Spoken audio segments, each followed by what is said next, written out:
नमस्कार। आज फिजिक्स की लेक्चर नंबर 6 में हम पढ़ेंगे गॉस की प्रमेय से कूलाम के नियम का सत्यापन या गॉस की प्रमेय से कूलाम को के नियम को आप किस प्रकार से सिद्ध करेंगे। तो इसमें सर्वप्रथम देखिए क्या लिखेंगे। लेट माने माना दो Q1 व Q2 आवेश एक दूसरे से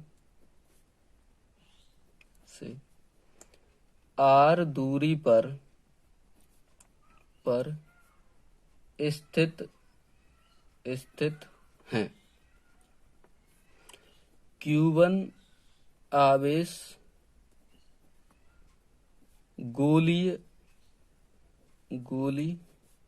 गॉसियन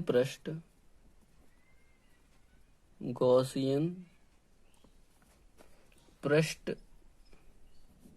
के केंद्र पर स्थित है। शेष चित्र में प्रदर्शित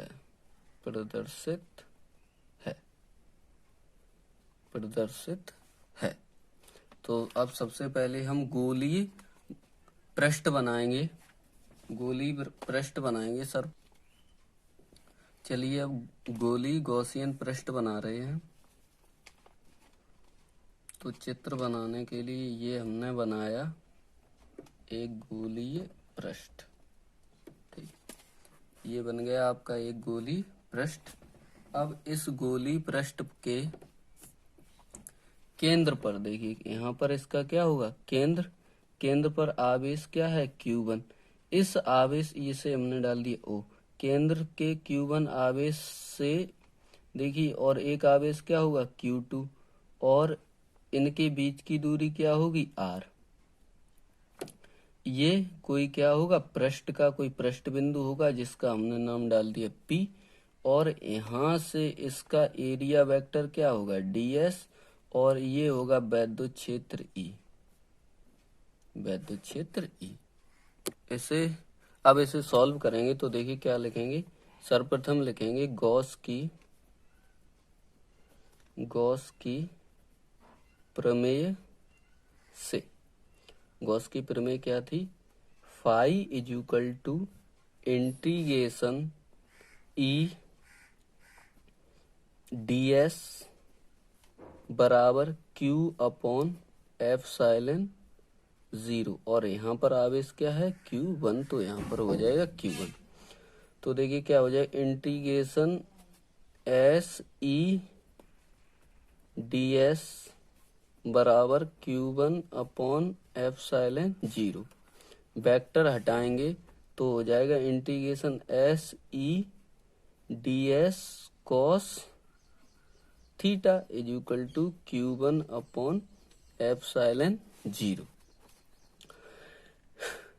बट लिखेंगे वैद्युत क्षेत्र E समांतर होगा एरिया वेक्टर DS के। जब समांतर होगा तो थीटा इज इक्वल टू लगेगा 0। तो हो जाएगा SE ds cos 0 बराबर Q1 अपॉन एप्सिलॉन 0। cos 0 का मान होता 1, तो आ जाएगा SE ds इंटू 1 बराबर Q1 बटे एप्सिलॉन 0। तो आपका आ जाएगा integration SE ds is equal to Q1 बटे एप्सिलॉन 0। E आपका कहाँ आ जाता है, E आ जाता है बाहर। तो लिखेंगे E इंटीग्रेशन S ds बराबर Q1 बटे एप्सिलॉन 0। ds का इंटीग्रेशन S और ds का मान हमने आपको बताया था 4 पाई r² होता है गोलीय पृष्ठ के लिए। तो हो जाएगा E इंटू ds का मान लगा दीजिए इसी में, तो क्या हो जाएगा E इंटू 4πr² बराबर Q1/ε0। इस ds का मान हमने लगा दिया 4πr²। E बराबर देखिए ये मल्टीप्लाई में इधर आएंगे तो काहे में हो जाएंगे, भाग में। Q1/ε0 into 4πr²। इससे देखिए कैसे लिखेंगे, E बराबर 1/4πε0 Q1/r², ऐसे भी लिख सकते हैं। ठीक है, चलिए आगे लिखेंगे वैद्युत क्षेत्र E के कारण वैद्युत क्षेत्र E के कारण Q2 आवेश पर लगा बल, Q2 आवेश पर लगा बल क्या हो जाएगा, F बराबर E इंटू Q2। तो F बराबर E का मान आप यहाँ से रख दीजिए, E का मान यही तो है आपका, तो E की जगह रख दीजिए 1/4πε0 Q1r² और इंटू Q2। तो क्या हो जाएगा, F बराबर 1/4πε0 Q1 Q2/r²। और यही आपका क्या था, कूलाम का नियम था। धन्यवाद।